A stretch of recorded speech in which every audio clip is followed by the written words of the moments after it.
nanyweye inzoga izwi ku izina rya Kibamba.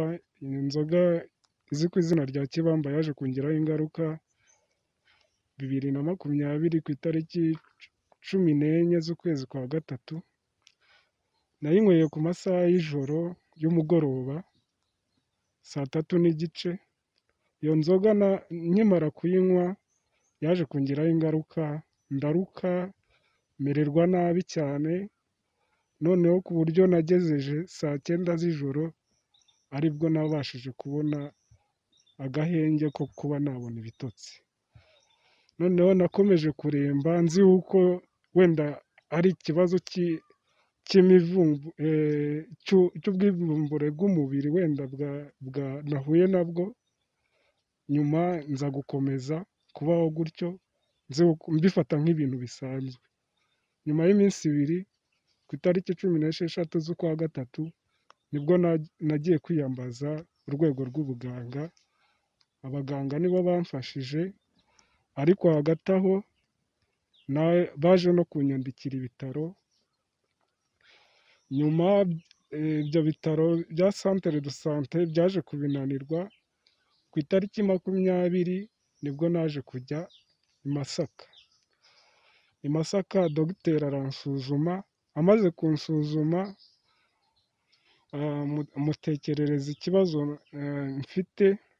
Noneho arangije dogiteri aravuga ati iyo kesi ni ubwa kabiri mpuye nayo, iyi kesi ntabwo nshobora kuyiceceka, kuko hari umwana wangannye nawe ameze nk'uko ubu ngubu nawe nkakiriye umeze. None rero ntabwo ngomba kuyiceceka, ngomba kuyishyira mu nzego bwite za leta. Iki kibazo inzego za leta bwite za leta zikagikurikirana, kuko uyu muntu ni umwicanyi nk'abandi bose. Dogiteri yaje kunyandikira taransiferi injyana mu karere ka Kamonyi mu ntara y'Amajyepfo. Ubu ibyo bitaro nibyo biri kumvura ubu ngubu, ariko ikibazo ndi guhura nacyo ni uko naje kubura ubushobozi na bugingo n'ubu. None icyifuzo mfite ni uko nakorerwa ubuvugizi nkabasha kuba nahabwa ubuvuzi bw'ibanze, kuko mfite ikibazo gikomeye kandi kimbangamiye. Ingaruka nakomeje kumererwa nabi, nta kintu nkibasha gukora, naramugaye, mbega nta kintu nkimariye. Uburyo zamugaje ni uko nta kintu mbasha gukora, ndi umuntu uri aho gusa, nta kintu mushoboye gukora kandi nari nshoboye kwikorera. Ni izihe ngingo zabaye se ikibazo kitagikora? Ubu ntabwo musobanura ikibazo. Ingingo zitagikora ni amaguru ntabwo akora neza, mpora nkonje mu mubiri, hafi umubiri wose mpora nkonje, nkaba meze nk'aho ndi umuntu bashyize muri firigo, cyane cyane ibice by'umubiri hasi ari byo by'amaguru n'ibice by'amaboko, ku buryo mbega nahindutse nk'umusaza. Mbega ubuzima bwanjye ntabwo buri kugenda neza nk'uko mbyifuza. Oya, n'ikibazo cyo kutabona nacyo ndagifite, nuko nari ngiciye ku ruhande, ariko n'ikibazo cyo kutabona nacyo ndagifite. Igice cyo kutabona kinjemo gisobanuye mu buryo burambuye. Ikibazo cyo kutabona ryari? Wabwiye n'iki ko izo nzoga zagizemo uruhare? Natangiye kutabona ku itariki 20 z'ukwa gatatu, ku buryo mushiki wanjye niwe niyambaje binyuze ku baganga banyakiriye, nibo baje kumfasha mu buryo bwo kugira ngo mutabaze. Niwe wagiye andandase, ahantu hose najyaga kwivuza twarajyanaga. Nuko iyo nzoga ariyo nari nyweye muri ibyo bihe. Nta yindi nzoga nari bwanywe muri ibyo bihe, niyo yonyine nari maze kunywa, kandi icyo kibazo kikambaho icyo gihe nkimara kuyinywa.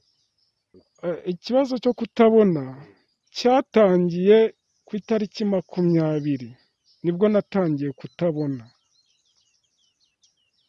nibwo natangiye kumva nyine amaso y'umubiri yagiye. inzoga wayinyoye kuri zingahe? Nayinyweye ku itariki 14 z'ukwezi kwa gatatu 2020 ku isaha ya 3:30 nibwo yatangiye kongeraho ingaruka yangizeho niyo kuruka. Ni ubwa mbere iyo nzoga wari uyinyweye? Ese nta bandi bantu mwayisangiye bimeze bite? Ntabwo ari ubwa mbere nawe nsanzwe nyinywa, ariko ntabwo nayinywaga kenshi. Ntabwo nayinywaga inshuro nyinshi, ariko nari nsanzwe nyinywa kuko nari nzi uko yujuje ubuziranenge, ari nayo mpamvu yatumye nyinywa. Mbese abandi bayinyweye ko nta kibazo bafite? Abandi bagiye bahura n'iyo ngaruka hashingiwe ku bitaro byagiye binyakira, bagiye bampaye amakuru. Ikindi amakuru nanone nkayahabwa na RIB yanyakiriye, na bugingo n'ubu bakiyampa. Amakuru avuga ngo RIB yambwiye yuko atari njyewe jyenyine byabayeho, hari abandi bagenzi banjye 14, ariko bwa mbere bambwiraga yuko ari abantu 10 bamaze kukigwamo, njyewe ari amahirwe ngira yo kuba nkiriho, abandi barapfuye. Ubwo icyo gihe mu kwezi kwa kane mu kwezi kwa gatandatu nibwo ku itariki 4 muri 2020 nibwo baje kunganiriza, bambwira icyo kibazo cy'uko njye amahirwe ngira ari uko izo nzoga hari bimwe nabashije kuruka, mbega bigasohoka mu mubiri. hanyuma rero wenda habayeho gukurikirana, mugeze umenya ko wenda nyiri uruganda byagenze gute? Mugeze ubona na nyiri uruganda cyangwa ubuyobozi bwaganirije byagenze gute? Ntabwo nigeze mbonana na nyiri uruganda. RIB niyo yakomeje kuba ibasha kungira mu kibazo, kuko nyiri uruganda nta kintu nari bwabashe kuba navugana nawe. Gusa kuba muzi bwo ndamuzi, ariko nta kintu turabasha kuvugana. Nyiri uruganda izina azwiho ku izina ry'Umuhamya wa Yehova, ariko niryo rizwi muri karitsiye rw'aho urwo ruganda rwakoreraga. None rero ku kijyanye n'ubuvuzi, nkaba nifuza yuko nakorerwa ubuvugizi nkabasha kwivuza, kuko nivuje ku giti cyanjye. None muri make ubushobozi bwaranshiranye. Ubwo rero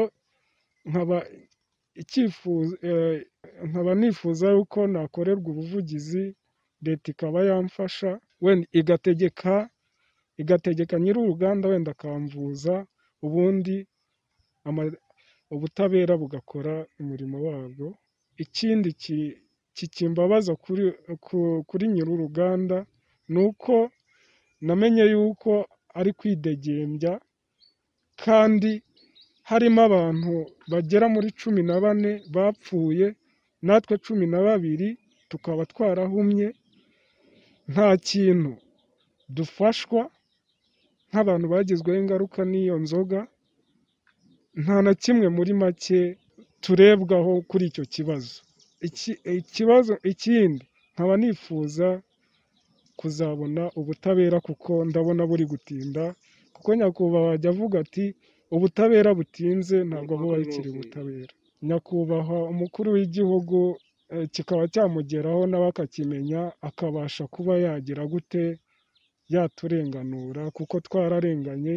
Nyiri uruganda yakoraga mu buryo bwemewe, ntabwo nibaza impamvu adakurikiranwa nk'uko abanyabyaha n'ubundi bakurikirana.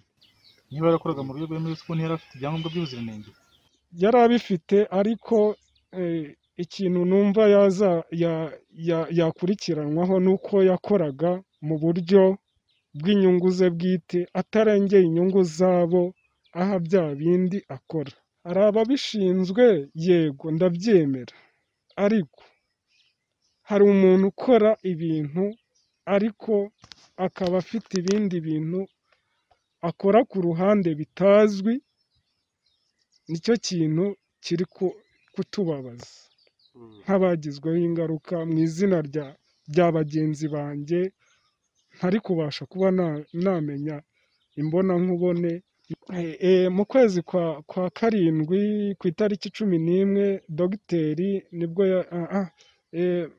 mperuka kwivuza ku itariki 11 z'ukwezi kwa gatanu 2020.